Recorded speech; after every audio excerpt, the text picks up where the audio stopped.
Bangkitnya Dataran Hitam bab 251, berbicara saat bepergian. Mendengar pertanyaan penasaran Abi, Minos tersenyum tapi tidak berkata apa-apa. Tentu saja, dia tidak akan memberitahu temannya ini bahwa Emlyn sekarang berada di kerajaan tata ruang. Tetapi dia juga tidak perlu berbohong untuk menyembunyikan fakta bahwa rubah itu ada di sisinya. Hal seperti itu akan menjadi konyol bagi siapapun yang mendengarkannya. Mereka semua bisa merasakan kekuatan Emlyn sebelumnya, jadi mereka tahu dia adalah makhluk spiritual tingkat 6. Dan tidak mungkin makhluk seperti itu akan berkeliling membantu mereka yang malang dan tetap mendengarkan permintaannya. Emlyn jelas berada di tempat itu untuk membantu Minos dan pasukannya, jadi alasan bahwa dia tidak ada hubungannya dengan dia tidak akan berhasil di sini. Jadi, Minos berhenti sejenak untuk memikirkan apa yang harus dia katakan, bukan untuk berbohong tapi juga untuk tidak mengatakan yang sejujurnya. Sementara Stuart muda terdiam, Eda juga penasaran dengan topik tentang binatang buas ini. Dia jauh lebih berpengalaman daripada Abi dan tahu betapa langkanya binatang buas budidaya tahap ke-6 di utara benua tengah. Di wilayah ini, hanya sedikit kekuatan yang memiliki monster dari tahap budidaya ini di barisan mereka. Namun, bahkan beberapa organisasi itu tidak dapat menjadikan binatang seperti itu berfungsi sebagai pengawal. Sebagai makhluk spiritual, makhluk-makhluk ini jauh lebih kuat daripada manusia pada levelnya. Dengan demikian, binatang buas ini tidak akan diperlakukan sebagai pengawal belaka melalui wilayah ini. Terlihat dari orang-orang yang berhubungan dengan Minos, bahkan tuan muda dari keluarga besar biasanya hanya memiliki jenderal spiritual sebagai pendampingnya. Leroy adalah satu-satunya pengecualian, tapi itu hanya karena pengawalnya, Jeff, telah mencapai level 50 selama misi pengawalan pemuda ini ke turnamen spiritual. Oleh karena itu, tidak ada keluarga yang akan menempatkan dokter spesialis tahap 6 untuk mendampingi seorang remaja. Sebaliknya, mereka akan melewati suatu wilayah untuk mereka pertahankan, seperti yang terjadi pada penguasa kota perairan, Mirya. Itu adalah peran utama dari spesialis tingkat tinggi, manusia atau binatang, tidak hanya di bagian utara benua tengah tetapi juga di seluruh benua. Mereka adalah pelindung banyak keluarga dan kota yang tersebar di wilayah ini. Namun, tidak mudah untuk memiliki monster setingkat ini. Masalah pertama adalah tidak banyak ras yang berpotensi mencapai tahap ke-6. Pada akhirnya, sebagian besar binatang berperingkat lebih tinggi ini berkerumun dalam suku-suku dan lebih sulit ditemukan untuk diperdagangkan. Masalah lainnya adalah mereka dulunya lebih cerdas dan sulit dijinakkan. Bagaimanapun juga, makhluk spiritual dapat berkultivasi lebih cepat daripada manusia, yang berarti mereka dapat mencapai tahap kelima dalam waktu yang lebih singkat. Tentunya beberapa manusia dengan talenta tinggi dan teknik tingkat tinggi bisa lebih cepat dalam berkultivasi. Namun, jika dibandingkan dengan manusia dengan potensi yang sama dengan binatang, binatang akan menang dengan kecepatan budidaya. Akibatnya, kekuatan seperti mereka yang bertanggung jawab atas penculikan Emlyn dan mendiang suaminya berusaha untuk merampas kebebasan binatang buas ini. Tidak hanya di benua binatang tetapi juga di benua tengah. Lagi pula, tidak banyak kekuatan monster dengan tingkat kekuatan Emlyn di wilayah Minos yang memiliki semua itu. Sebagian besar binatang buas ini hanya dapat ditemukan di bagian lain benua ini, tempat organisasi seperti bajak laut segitiga darah menjualnya. Keluarga Miller sendiri tidak memilikinya. Dan monster terkuat dengan kekuatan ini hanya berada di tahap kelima. Faktanya, selain keluarga kerajaan di wilayah ini, hampir tidak ada organisasi dengan makhluk spiritual tingkat 6 di wilayah ini. Dan setelah beberapa detik tidak menjawab pertanyaan Abi, Minos akhirnya mulai bicara. Aku membantunya di masa lalu, atau lebih tepatnya aku masih membantunya. Jadi, oleh karena itu, dia telah menjadi anggota pasukanku, tapi dia bukan bawahanku. Jawabnya, tidak memberikan banyak informasi atau mengatakan di mana Emlyn berada. Abi hanya dapat menganggap induk rubah berada di dekatnya, di luar ruang indera spiritual kelompok. Mendengar hal ini, kedua wanita dari keluarga Miller tidak berkata apa-apa saat mereka mempertimbangkan tanggapan Minos yang tidak jelas. Tidak banyak yang bisa mereka temukan, namun sepertinya Stuart muda ingin mengklarifikasi bahwa Emlyn mempunyai status berbeda dalam organisasinya. Apa maksudmu dia bukan bawahanmu? Bukankah dia harus melakukan semua yang kamu katakan? Abi bertanya-tanya, mencoba memahami situasinya. Di wilayah ini, semua keluarga bangsawan memperlakukan makhluk spiritual mereka sebagai bawahan, meskipun mereka cerdas dan bahkan bisa berbicara bahasa manusia. Tentu saja, beberapa orang memperlakukan mereka sebagai bagian dari keluarga mereka. Tapi ini lebih seperti orang tua yang ingin memilih nasib anaknya dibandingkan orang tua yang memberikan kebebasan kepada anak-anaknya untuk mengikuti nasibnya sendiri. Adapun pengawal Abi, Eda juga berpikiran sama. Namun, sebagai wanita yang menghabiskan sebagian besar hidupnya sebagai bawahan keluarga Miller, ia hampir merasakan apresiasi khusus atas sikap Minos. Bisa dibilang, bawahan atau makhluk spiritual hanyalah bagian dari skema politik regional, yang bisa diganti dan dilupakan. Akibatnya, dia merasa sedikit lebih baik mendengarkan apa yang dikatakan Minos, meskipun dia masih menganggap perilakunya sedikit aneh. Sulit untuk mengabaikan kebiasaan tertentu yang sudah mendarah daging. Karena budaya, pola pikir itu, Abi penasaran kalau Minos berperilaku sangat berbeda. Dia kemudian memikirkan sesuatu dan bertanya, "Jadi, siapa dia?" Minos kemudian menatap mata temannya lalu berbicara sambil memijat dagunya. "Pertanyaan bagus. Kurasa aku bisa mengatakan dia adalah seorang teman. Meskipun aku memberinya sesuatu, dan dia memberiku sesuatu sebagai balasannya, aku tidak melihatnya sebagai bawahan, dia juga tidak melihatku sebagai atasannya. Dan jika aku bergabung dengan pasukanmu, aku akan jadi apa?" Wanita muda dengan rambut dan mata biru bertanya sambil menatap Minos dengan mantap. "Hehehe, tentu saja kamu akan terus menjadi temanku.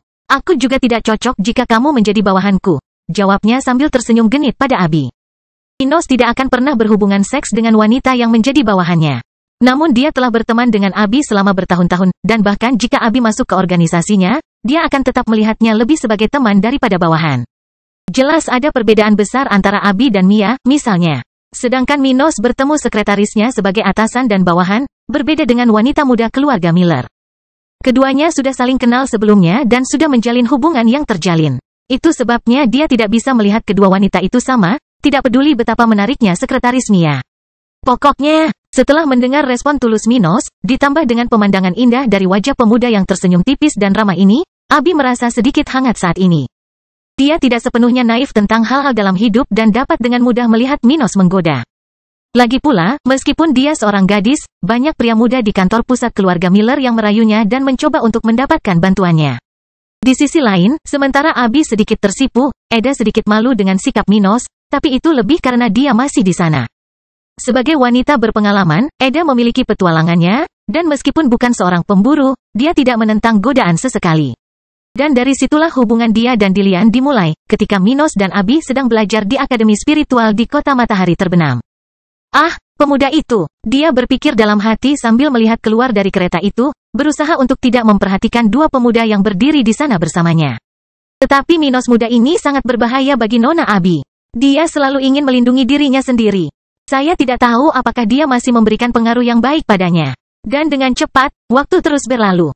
Kemudian, Minos dan Abi melanjutkan perbincangan tentang berbagai hal dalam kehidupan mereka, informasi yang tidak relevan dengan kultivasi dan jabatan mereka, namun dapat mendekatkan keduanya. Mengenal bagaimana sebenarnya seseorang itulah yang membuat suatu hubungan berkembang menjadi sesuatu yang lebih bermakna.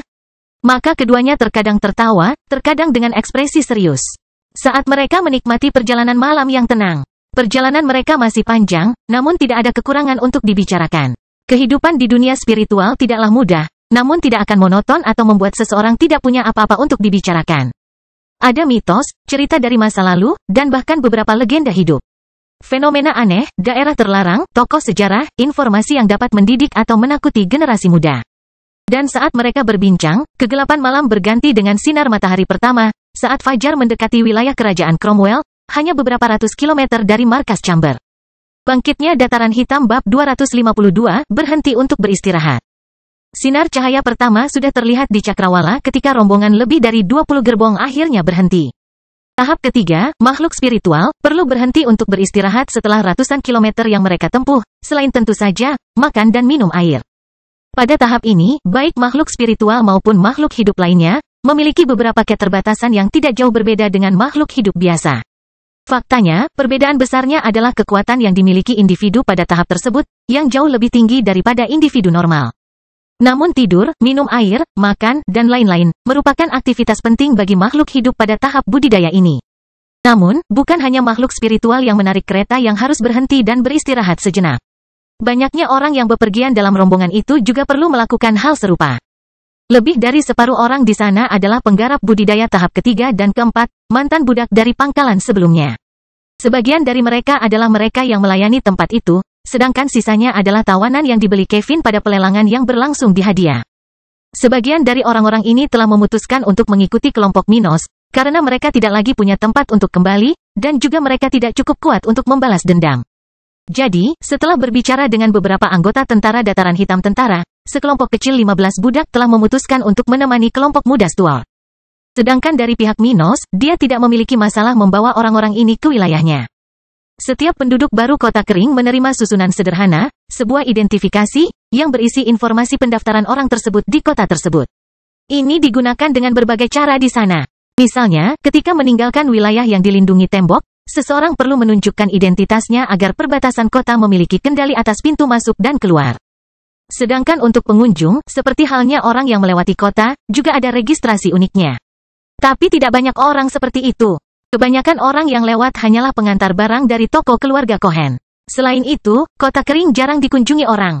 Bahkan urusan dengan keluarga Nash kini seluruhnya dilakukan di pangkalan yang didirikan tentara di pesisir pantai.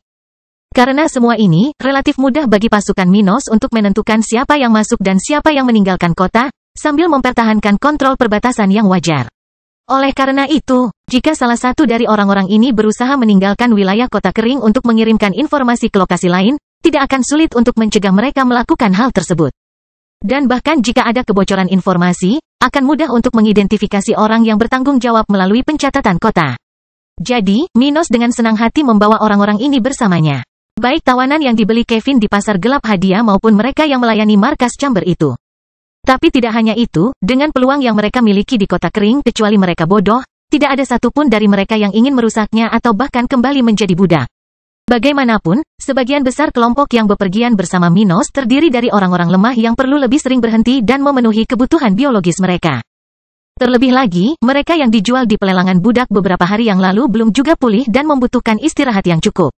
Dan kelompok Peter, Barbara, Robin, dan Joey juga menghadapi situasi yang sama.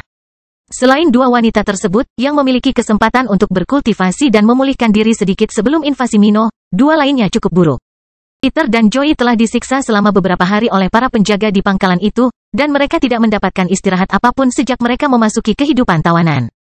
Jadi, dengan itu, meskipun keduanya telah dibebaskan beberapa jam yang lalu, keduanya masih perlu berkultivasi dan istirahat.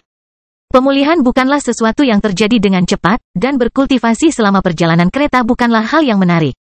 Untuk melakukan hal ini, para kultivator perlu berada di tempat yang tenang agar mereka dapat bermeditasi dengan tenang. Akhirnya prajurit Minos pun butuh istirahat sejenak. Meskipun mereka tidak seburuk para tawanan yang dibebaskan oleh Barbara selama invasi markas itu, mereka masih melakukan pertarungan hebat. Yang membuat mereka memberikan segalanya dalam pertempuran itu. Namun meskipun mereka adalah kultivator tingkat lebih tinggi daripada para tawanan dan dapat mengabaikan beberapa kebutuhan lebih lama, mereka juga memerlukan waktu untuk pulih. Akhirnya rombongan segera turun dari gerbong masing-masing di dekat sebuah kolam, di satu sisi terdapat hutan lebat dan kaki gunung di sisi lain.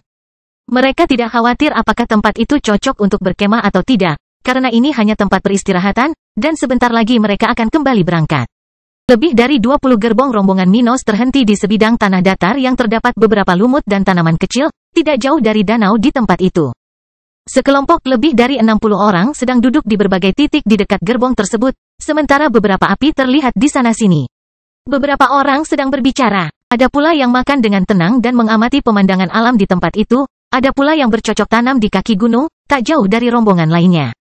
Minos berada di samping gerbongnya, bersama dua wanita yang menemaninya dalam perjalanan ini, saat mereka memakan buah spiritual yang ditanam di dataran hitam. Di sisi lain, keempat mantan tawanan dengan talenta hitam semuanya berkumpul saat ini, di tempat lain di tempat itu, saat mereka makan dan minum. Pada titik ini, Joey memandang Peter dengan ekspresi penasaran ketika dia akhirnya bertanya. "Nah, kita mau kemana? Aku tidak bisa membayangkan melihat kekuatan yang ada di balik monster seperti Tuan yang membebaskan kita." "Benar, Peter. Kamu belum mengatakan apapun tentang tempat ini sejak kita meninggalkan markas itu. Kenapa kamu tidak mengatakan sesuatu? Lagi pula kita sudah pergi ke sana. Cepat atau lambat, kita akan tahu," kata wanita muda bertubuh kecil berambut pirang sambil melirik ke arah Peter. Di sisi lain, Barbara tidak mengatakan apa-apa tentang hal itu, berdiri di sana mengamati mereka dengan cermat. Dia penasaran, tentu saja, tapi untuk saat ini, dia lebih suka mengamati situasinya saja. Dan kemudian Peter mengamati mereka sejenak dan tersenyum. "Tidak bisa bicara sampai kita lebih dekat ke sana. Tapi ini tempat yang bagus untuk kalian semua." Dia kemudian fokus pada kedua wanita itu dan melanjutkan.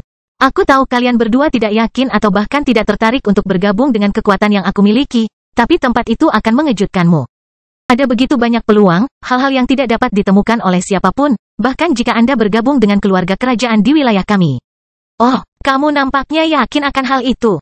Bisakah kamu memberi kami alasan mengenai hal ini?" Barbara akhirnya mengatakan sesuatu setelah mendengar pernyataan gembira dari Peter. "Hal seperti itu tidaklah kecil. Tidak banyak kekuatan yang bisa bersaing dengan keluarga kerajaan di wilayah ini. Lagi pula, keluarga-keluarga ini seringkali merupakan keluarga tertua. Memiliki sumber daya terbanyak dan talenta terbaik di antara mereka. Apakah kekuatan di belakang orang itu adalah salah satu organisasi yang hidup mengasingkan diri di pegunungan? Barbara bertanya-tanya dengan ragu. Organisasi semacam itu ada, tapi jarang muncul di depan umum. Barbara bahkan pernah mengetahui kekuatan seperti itu di utara benua tengah sebelumnya. Tetap saja, dia tahu organisasi-organisasi ini tidak jauh lebih baik daripada keluarga bangsawan besar di daerah. Akibatnya, dia menanyai Peter muda. Dan sementara mereka bertiga memperhatikannya, bibir Peter perlahan terangkat membentuk lengkungan ketika dia berkata, "Mereka yang berhasil masuk tentara dapat mempelajari teknik tingkat hitam. Maksudmu kita bisa mempelajari beberapa teknik setelah menyelesaikan misi kan?" Joey bertanya, mencoba menghilangkan ketidakpastian dari pikirannya. Tidak mungkin bawahan bisa mempelajari teknik tingkat ini tanpa berkontribusi sebelumnya. Oleh karena itu, mau tak mau dia berpikir bahwa Peter telah melakukan kesalahan dalam pidatonya. Tidak, selama kamu seorang prajurit, tidak masalah apakah kamu sudah memberikan kontribusi atau belum. Kamu bisa mempelajari teknik kelas hitam apapun dari perpustakaan markas. Bangkitnya Dataran Hitam bab 253, Keseimbangan Kekuatan. Setelah mendengar kata-kata Peter, 3 orang selain sersan muda itu berdiri ketakutan, dengan mulut terbuka tak percaya dengan apa yang baru saja mereka dengar. Hal seperti itu rumit terjadi di bagian benua tengah ini. Lagi pula, keluarga seringkali bergantung pada teknik kelas hitam ini untuk mempertahankan kendali mereka. Faktanya, keluarga bangsawan melakukan ini untuk menghindari munculnya lebih banyak pesaing. Hal ini karena beberapa keluarga bangsawan berskala lebih kecil, yang lebih baru. Sebagian memiliki kekuasaan yang berasal dari bawahan keluarga bangsawan lain yang lebih terkemuka dan lebih tua. Fenomena seperti itu bukanlah hal baru. Seseorang dari wilayah ini dapat dengan mudah menyebutkan beberapa kekuatan regional yang muncul dengan cara ini. Orang-orang seperti ayah Minos pertama kali memasuki keluarga bangsawan. Berkembang perlahan, dan kemudian memperoleh wilayah mereka sendiri setelah mencapai tahap budidaya ke-6 dan mencapai beberapa prestasi. Oleh karena itu, memulai sebuah keluarga bangsawan, seperti Albert memulai keluarga Stuart, adalah langkah pertama dalam membangun sebuah organisasi. Setelah itu, segalanya bisa berkembang perlahan. Dan dalam ribuan tahun, keluarga bangsawan baru yang berpengaruh bisa muncul. Jelas sekali, banyak yang gagal dalam tugas ini, seperti yang dialami mantan jenderal. Yang baru saja memulai ambisinya sendiri. Bagaimanapun, ceritanya tidak singkat, dan dalam beberapa ribu tahun, kekuatan baru muncul untuk bersaing dengan kekuatan lama. Namun, di sisi lain, keluarga lain mengalami kehancuran, seperti yang terjadi pada organisasi di belakang Barbara. Hal ini membawa keseimbangan kekuatan tertentu di wilayah tersebut. Namun, jika hal ini tidak dibatasi, pada suatu saat, mungkin akan terdapat lebih banyak kekuatan yang tidak dapat ditopang oleh kawasan ini. Sejak saat itu, hanya ada satu kemungkinan. Perang, kegilaan, dan kebodohan. Negara-negara yang sedang berkembang akan mencari lebih banyak wilayah, lebih banyak bawahan. Namun apa yang mereka cari dan apa yang belum memiliki pemilik sangatlah terbatas, karena sebagian besar bagian utara benua tengah sudah dikuasai oleh banyak keluarga berbeda. Oleh karena itu, kecuali suatu negara menyerahkan aset wilayahnya kepada pihak lain, tidak akan ada perdamaian dalam situasi seperti ini. Namun, tidak ada seorang pun yang akan menyerahkan apa yang sudah menjadi miliknya demi kekuatan yang baru saja bangkit. Dari sana, tidak ada jalan untuk kembali. Perebutan sumber daya akan memilih yang terkuat, sementara yang kalah akan lenyap ke dalam sungai sejarah. Justru karena alasan inilah keluarga bangsawan mencegah bawahan mereka mempelajari banyak teknik kelas hitam. Tidak ada masalah dengan kenaikan satu atau beberapa individu. Karena itu adalah bagian dari keseimbangan, tapi mereka tidak akan mendorong fenomena ini. Sekalipun sebagian besar gagal, seperti yang dilakukan Albert. Hal tersebut masih dapat dikelola karena hanya sejumlah kecil individu yang berhasil mencapai jumlah minimum yang diperlukan untuk mencapai tujuan tersebut. Jika tidak, kurangnya kendali dapat timbul dan mengancam kekuatan tradisional di wilayah tersebut. Adapun mengapa keluarga-keluarga ini tidak sepenuhnya menyegel teknik kelas hitam ini dari bawahan mereka. Itu karena hal seperti itu juga tidak positif. Siapapun dengan talenta kulit hitam pasti ingin melangkah sejauh mungkin mengingat parameter wilayahnya. Namun, hanya dengan teknik tingkat biru, orang-orang ini akan dilarang bergabung dengan keluarga-keluarga ini. Hal ini karena tidak akan ada manfaat yang signifikan bagi mereka jika menyerahkan kebebasan mereka. Tapi itu juga akan menjadi masalah yang buruk. Tanpa bawahan ini, lebih dari separuh kekuatan setiap keluarga akan sia-sia. Siapa yang tahu kemana orang-orang ini akan pergi jika kekuasaan ini terlalu ketat? Karena itu, mereka harus menjaga kemungkinan pelepasan teknik tingkat hitam untuk dipelajari oleh bawahan ini. Bagaimanapun, 3 orang di depan Peter masih tidak percaya dengan apa yang mereka dengar. Sementara pemuda ini tersenyum dan berpikir sendiri. Ini hanya puncak gunung es, hehe. Peter muda tahu bahwa ada hal-hal lebih baik yang tersedia bagi tentara dataran hitam. Lagi pula, dia mengenal seorang prajurit yang sedang melatih teknik tingkat perak di ketentaraan. Namun hal seperti itu tidak akan dikatakan Petrus kepada ketiga rekannya yang menjadi budak. Ini karena pengetahuan seperti itu tidak begitu umum di jalanan kota kering, seperti yang terjadi pada teknik kelas hitam. Semua orang di kota itu tahu tentang teknik kelas hitam ini, jadi tidak ada alasan untuk menyembunyikan informasi tersebut dari ketiganya. Mereka sudah pergi ke sana, jadi cepat atau lambat mereka akan tahu. Namun, dengan teknik tingkat perak, hanya segelintir prajurit yang mengenal Grim, salah satu dari mereka yang menggunakan teknik tingkat ini, yang mengetahui masalah ini. Selain itu, hampir tidak ada orang yang mengetahui hal ini, karena tentara tidak diperbolehkan membicarakannya di depan umum. Karena itu, tidak pantas membicarakan topik seperti itu kepada ketiga orang ini, kecuali mereka sudah menjadi prajurit.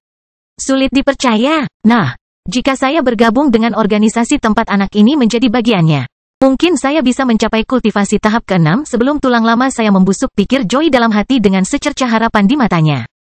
Karena hanya berlevel 42 dan berusia lebih dari 400 tahun, Joey tidak lagi memiliki harapan untuk mencapai level raja spiritual dalam hidupnya. Kultivasi menjadi semakin rumit seiring bertambahnya usia. Dia sudah jauh lebih tua dari kebanyakan orang yang mencapai kultivasi tahap ke-6. Akibatnya, lelaki tua ini tidak lagi berharap dapat mewujudkan impian setiap penggarap di bagian benua ini.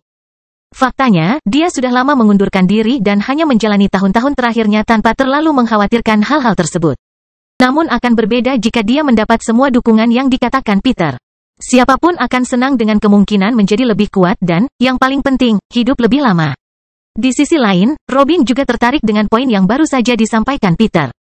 Dia bahkan memiliki teknik budidaya tingkat hitam, yang untungnya ditemukan oleh keluarga kecil tempat dia berasal, tapi itu saja. Semua teknik wanita muda lainnya adalah kelas biru.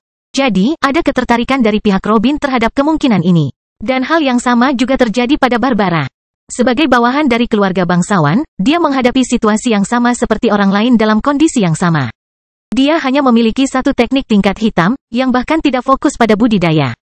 Jadi, baginya, itu juga menarik. Mungkin itu sebabnya orang-orang itu bisa bertarung dengan baik melawan para penjaga di markas itu. Barbara berpikir dalam hati, mengingat momen perkelahian di markas chamber yang dia saksikan. Dan tak lama kemudian, ketiganya terus berbicara. Ada hal menarik lainnya di kota yang akan kami kunjungi yang tersedia bagi setiap warga negara. Itu benar, aku bahkan membawa keluargaku ke sana segera setelah aku menetap dan mendapat izin untuk melakukannya. Joey kemudian menatapnya dan berkata, pasti sangat menggoda bagimu untuk melakukan ini. Saya kenal banyak individu yang merupakan bawahan dari keluarga besar tetapi tidak melakukan hal seperti itu. Mendengar ini, Barbara hanya bisa menganggukkan kepalanya setuju. Saya juga tidak melakukan hal seperti itu ketika saya bergabung dengan keluarga lama tempat saya berasal. Aha, kamu akan mengerti begitu kita sampai di sana. Dan setelah beberapa lama beristirahat di tempat itu, akhirnya salah satu prajurit Minos memberi isyarat bahwa sudah waktunya untuk kembali ke jalan. Mereka tidak bisa hanya berkemah di tempat ini, karena lebih baik tidak mengambil risiko yang tidak perlu dan tinggal di wilayah ini lebih lama. Siapa yang tahu seperti apa kekuatan pencarian chamber? Berjam-jam berlalu dengan cepat, dan sekarang matahari terbenam di cakrawala kerajaan Cromwell, dekat pangkalan yang diserang Minos dan kawan-kawan. Pada saat itu, pangkalan itu benar-benar sunyi ketika angin melewati bangunan-bangunan di tempat itu dan membuat pintu dan jendela terbuka dan tertutup, hanya menyisakan sedikit suara khas. Gerbang masuk besar yang berada di antara tembok merah tinggi tempat itu terbuka sepenuhnya. Pada saat yang sama, hanya beberapa ratus kilometer jauhnya, sekelompok orang dari langit mendekat. 3 binatang terbang yang tampak seperti kadal bersayap, sedang menurunkan ketinggiannya masing-masing. Pada saat yang sama, secara bertahap, orang-orang yang duduk telentang mulai melihat tembok merah tinggi di pangkalan itu. Pada titik ini, raja spiritual yang menunggangi binatang buas di depan kelompok itu akhirnya menghela nafas dan menggumamkan sesuatu. Akhirnya kita sampai di sini. Mari kita lihat bagaimana keadaan Tuan Muda. Bangkitnya Dataran Hitam bab 254 menemukan invasi. 3 binatang terbang spiritual turun dari langit, dan kecepatan masing-masing secara bertahap menurun. Dengan demikian, sekelompok orang yang bepergian dengan mereka dapat melihat dengan lebih baik situasi aneh di pangkalan itu. Mereka semua dapat melihat bahwa gerbang depan tempat itu benar-benar terbuka, bahkan tidak ada penjaga di sekitarnya seolah-olah ada yang lupa melakukan tugasnya. Tapi bukan itu saja. Tidak, siapapun yang berada cukup dekat dengan tempat itu akan merasakan fluktuasi spiritual yang datang dari barisan pertahanan di pangkalan itu. Dan dari jarak mereka saat ini, setidaknya 3 raja spiritual yang berada dalam kelompok seharusnya sudah merasakan efek dari penghalang pertahanan di tempat itu. Namun, mereka tidak merasakan apa-apa, bahkan memeriksa sekelilingnya beberapa kali, untuk mengetahui apakah mereka telah melakukan kesalahan. Ada yang tidak beres di sini. Mengapa susunan pertahanannya tidak berfungsi? Dan mengapa tidak ada orang di pintu masuk markas itu? Salah satu dari ketiganya berkata dengan keras. Karena binatang buasnya adalah yang pertama mendarat di samping tempat itu. Dan setelah mendengar ini, 2 raja spiritual lainnya tidak berkata apa-apa, karena mereka memiliki pertanyaan yang sama di benak mereka. Tidak mungkin. Apakah markasnya telah diserang? Mustahil. Dari informasi yang kami terima dari Tuan Muda Kevin, mereka yang mengejarnya semuanya adalah anggota kekuatan yang jauh dari tempat ini dibandingkan milik kita. Jadi, bagaimana bala bantuan mereka bisa sampai di sini sebelum kita? Satu-satunya kekuatan di dekat sini adalah lahan pertanian. Tapi tempat itu telah menjadi sekutu kita selama lebih dari 1000 tahun. Mereka tidak akan menghancurkannya hanya demi musim semi kehidupan. Salah satu dari mereka berkomentar, ketika mereka segera memasuki tempat itu, untuk melihat apa yang terjadi. Saat mereka melakukan ini, mereka segera melihat medan tempat pertempuran itu terjadi. Ada beberapa tanda medan yang terbalik, sebagian bangunan hancur, dan sesuatu yang membuat mereka merinding. Ada noda besar berwarna hitam dan abu-abu di lantai, antara gerbang masuk tempat itu dan bangunan utama. Itu tampak seperti abu, sesuatu, dalam skala besar yang telah dikremasi di sana, bersama dengan tanah dan bangunan yang terbakar.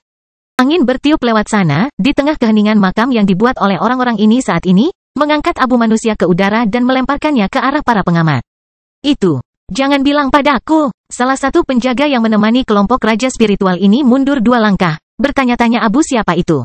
Kotoran. Akhirnya, individu yang memimpin kelompok ini menggumamkan hal ini sambil sampai pada kesimpulan yang paling masuk akal di sini. Kevin mungkin sudah mati, dan musim semi kehidupan telah hilang. Saat itu salah satu dari mereka sudah berusaha mencari tanda-tanda kehidupan di tempat tersebut, namun sayangnya tidak ada yang tersisa. Tidak ada seorang pun, bahkan tidak ada satu tubuh pun yang tertinggal. Sejauh yang kami tahu, Tuan Muda itu mungkin sudah mati, begitu pula semua orang yang ada di sini. Seorang pria jangkung dan berotot yang tampak seperti gunung mengatakan ini, sementara wajahnya menunjukkan ekspresi marah. Dalam invasi seperti yang terjadi di lokasi ini, meninggalkan orang yang selamat hampir tidak terpikirkan, terlebih lagi jika orang tersebut mengenal keluarga Chamber. Jadi, raja spiritual ini tidak menyangka bahwa Kevin telah diculik atau semacamnya. Namun, raja spiritual lainnya, yang terlihat agak banci, dengan riasan wajah dan rambut pirang menggantung di udara, tiba-tiba tidak setuju dengan pasangannya. Mungkin tidak, Rai. Tuan Muda mungkin berhasil melarikan diri. Jamie pasti tidak akan mengizinkan Kevin tinggal di tempat ini sementara 1 atau lebih raja spiritual menyerbu. Dan saat itu juga, pemimpin tim ini sedang berjongkok di dekat tempat yang dipenuhi abu.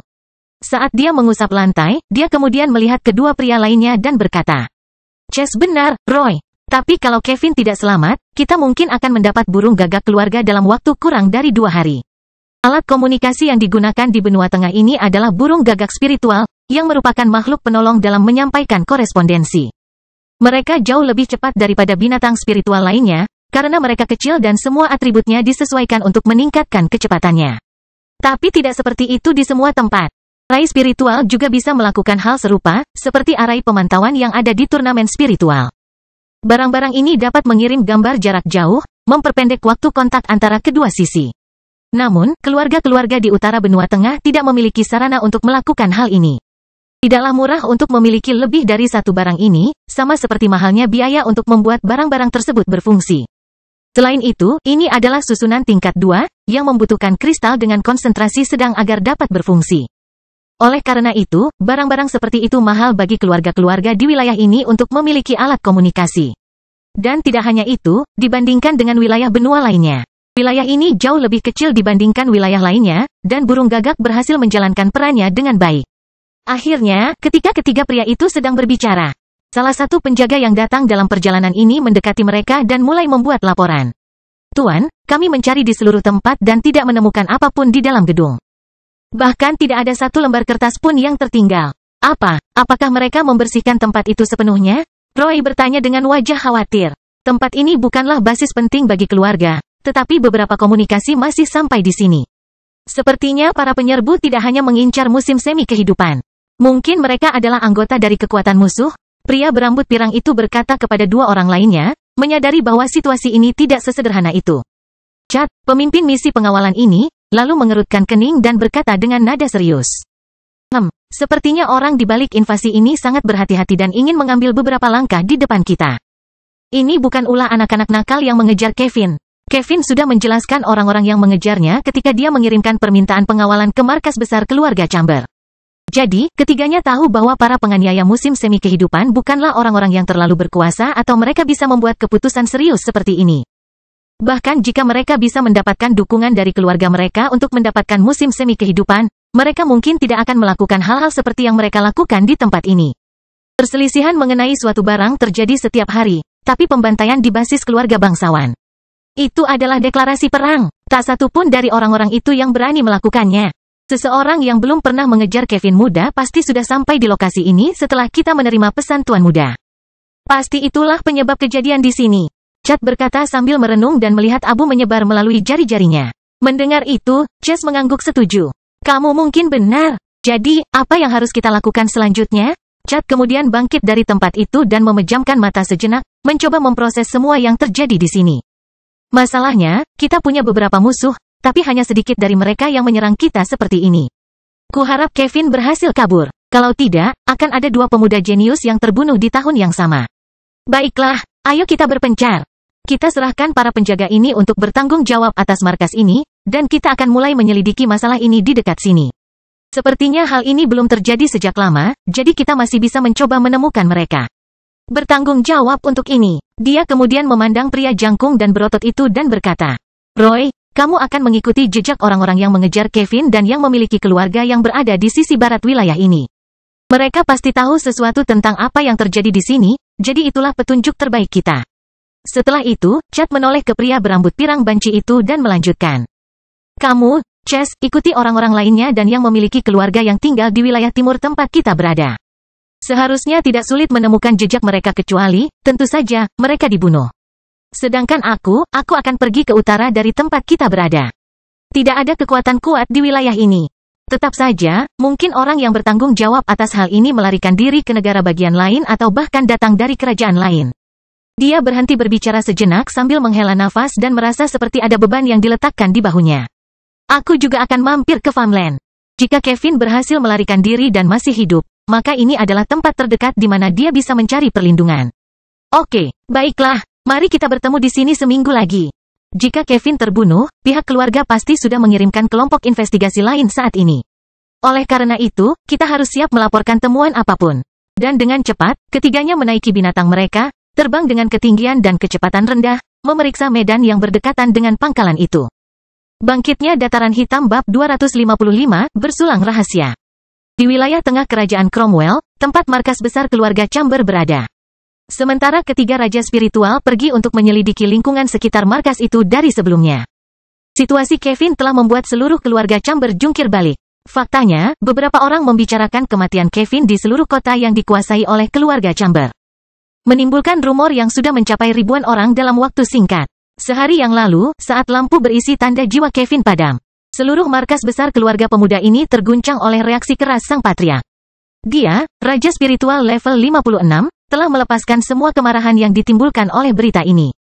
Menghancurkan ruang budidaya yang dibuat untuk pembudidaya tahap ke-6. Tindakan seperti itu telah menimbulkan guncangan di seluruh kota. Dan bahkan berbagai ahli dari kekuatan tersebut mengira ini adalah serangan musuh. Pada akhirnya, bahkan sang patriark tua pun muncul dan mengetahui apa yang terjadi tepat setelah dia menghentikan ayah Kevin. Mantan patriark itu kecewa mengetahui apa yang terjadi karena dia kemungkinan besar tidak bisa mendapatkan barang yang bisa memperpanjang umurnya. Namun, sebagai orang tua yang sudah menerima kematian, dia tidak bereaksi seperti Dean. Lagi pula, karena keributan yang terjadi di tengah malam, banyak orang yang sudah mengetahui alasan kejadian itu keesokan paginya. Beberapa orang suka berbicara di setiap komunitas, dan hal yang sama terjadi di kota ini. Para tawanan berbicara satu sama lain, mendengarkan percakapan, dan kemudian membicarakannya dengan majikan mereka. Namun tidak hanya itu, bawahan dan anggota keluarga langsung juga melakukan hal yang sama. Yang satu akan memberitahu orang lain, terkadang kepada kerabat dekat, istri, suami, atau anggota keluarga dekat lainnya. Yang terakhir akan memberitahu orang lain, yang pada akhirnya menciptakan siklus yang berkembang hingga ribuan dalam hitungan jam. Dan penduduk kota yang diperintah oleh keluarga Chamber terkejut. Hanya dalam 1 tahun, 2 orang jenius terkemuka dalam keluarga ini telah terbunuh, yang satu adalah putra dari tetua tertinggi. Yang lainnya adalah putra dari kepala keluarga. Kenyataan seperti itu membuat beberapa orang diam-diam tertawa. Melihat para pemuda berbakat dan bangga ini, yang hidup seolah-olah kota ini adalah halaman belakang mereka, di mana mereka dapat melakukan apapun yang mereka inginkan, terbunuh satu demi satu. Merupakan suatu hal yang menggembirakan bagi masyarakat umum, yang pada umumnya ditindas oleh penguasa di tempat ini, untuk mendapatkan berita seperti itu.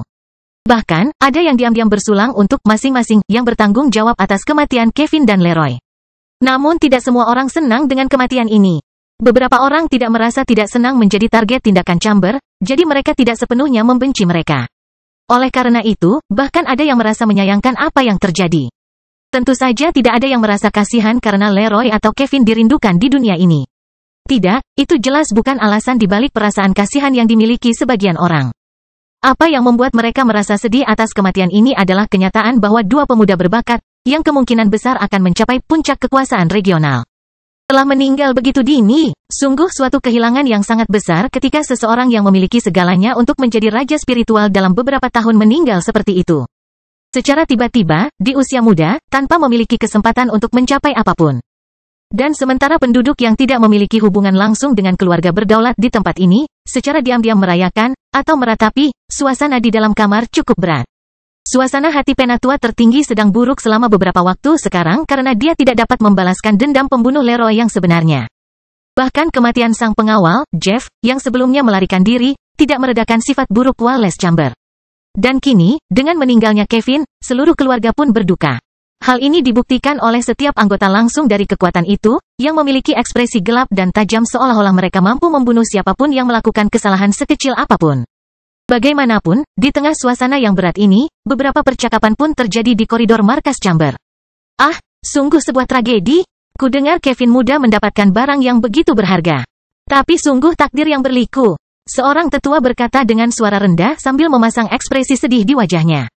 Selain lelaki tua ini, ada beberapa pemuda yang mengikutinya ketika salah satu dari mereka bertanya. Kakek, menurutmu apa yang akan terjadi sekarang? Tuan muda Kevin adalah anggota utama keluarga dalam persaingan memperebutkan posisi patriarki, tapi sekarang, siapa tahu, jalan yang harus ditempuh Patriark Dekan masih panjang, jadi tidak perlu ada calon yang langsung muncul. Tapi sangat disayangkan, ini akan membuat keluarga kita mundur selama beberapa dekade. Di tempat lain di markas besar Chamber, 7 pria sedang duduk mengelilingi meja kayu panjang. Sementara salah satu dari mereka berada di ujung tempat itu, dengan seorang wanita cantik duduk di sampingnya. Wanita itu memiliki lingkaran hitam pekat di matanya, yang tetap menunjukkan bahwa dia memiliki kecantikan tingkat tinggi meskipun dia terlihat jengkel. Di sisi lain, pria di sampingnya memiliki mata yang tajam dan ekspresi gelap, dengan alisnya yang rapat. Pria ini adalah kepala keluarga Chamber saat ini, ayah dari mendiang Kevin. Di sisinya adalah istri pertamanya, ibu Kevin, Eleanor Chamber, level 53. Adapun orang lain di ruangan itu, mereka semua adalah anggota keluarga Chamber, raja spiritual yang memimpin seluruh organisasi ini. Selain beberapa tetua kritis dari keluarga ini, ada juga tetua tertinggi, Wallace Chamber, level 55, dan mantan patriark, Virgil Chamber, level 57. Mereka semua membicarakan kematian Kevin segera setelah berita itu tiba, dan para tetua harus pergi untuk menenangkan kepala keluarga. Namun, ada begitu banyak kemungkinan dalam situasi seperti ini sehingga mau tidak mau mereka bersatu kembali, di saat semua orang sudah lebih tenang. Dan pada saat itu, mantan patriark, yang berada di sisi kiri Dean, di seberang Wallace, dia kemudian berkata dengan suara yang dalam. Dean, aku tahu kamu marah karena kehilangan Kevin kecil, tapi mari kita hadapi situasi ini dengan tenang. Aku juga sangat kesal dengan apa yang terjadi, tapi kita harus mengutamakan keluarga. Balas dendam kita akan datang dengan sendirinya jika kita melakukan ini dengan tenang. Mendengar hal tersebut, Wallace langsung mengiyakan. Patriark tua itu benar, Dean. Aku tahu apa yang kamu alami, karena aku kehilangan putra kesayanganku beberapa waktu yang lalu. Tapi mari kita selidiki pembunuhan Kevin kecil ini dan berikan keadilan pada keluarga kita. Itu benar, raja spiritual lainnya di ruangan itu berkomentar dengan satu suara. Akhirnya, ibu muda Kevin memutuskan untuk mengganggu pembicaraan ketika dia berkata dengan menyakitkan. Aku tahu keluarga adalah prioritas utama. Tapi dia putraku, mereka membunuh bayiku padahal dia seharusnya berada di dalam salah satu pos kita. Bagaimana kamu menjelaskan hal ini padaku? Sekarang, apakah keluarga kita mengizinkan pembunuh masuk ke rumah kita? Eleanor, tenanglah. Mari kita bicara dengan tenang, kata sang patriark sambil memegang tangan istrinya. Pertama, Penatua Alvin, kami mengirim sekelompok dari mereka ke markas itu. Di mana mereka saat ini terjadi? Ucapnya sambil melihat ke arah salah satu orang yang berada di tempat itu. Mendengar pertanyaan itu, seorang pria berambut putih terbatuk-batuk lalu melihat ke arah Dean dan Eleanor. Teriak, kelompok yang kami kirim tidak mungkin sampai di pos itu sebelum Tuan Muda Kevin meninggal. Oh, jadi markasnya sudah digerebek bahkan sebelum itu. Orang lain berkomentar dengan suara rendah. Tapi dari mana datangnya kelompok ini, yang bahkan bisa merobohkan penghalang dan membunuh pemuda itu? Jamie, seharusnya tidak ada kekuatan yang mampu melakukan itu secepat itu di wilayah itu. Seorang tetua level 54 membuat komentar ini, mencoba memahami cerita ini. Ini benar-benar aneh. Kami menggunakan binatang tercepat di keluarga kami, namun ada seseorang yang tiba sebelum kami. Mungkinkah Raja Spiritual sedang lewat, secara kebetulan, di kota hadiah dan mendengar informasi tentang mata air?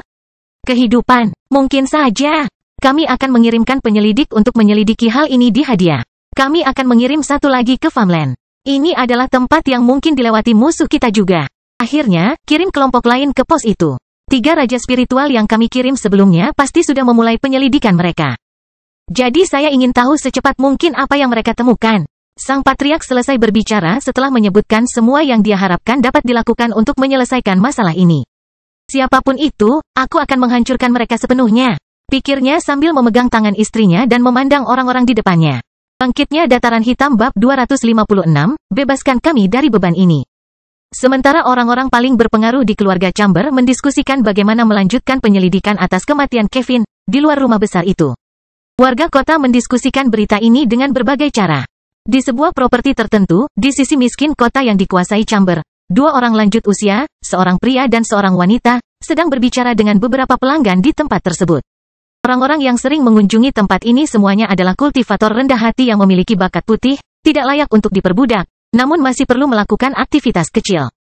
Oleh karena itu, orang-orang seperti itu ada di seluruh wilayah utara benua tengah, bahkan di kota di mana keluarga berdaulat menggunakan kebijakan perbudakan.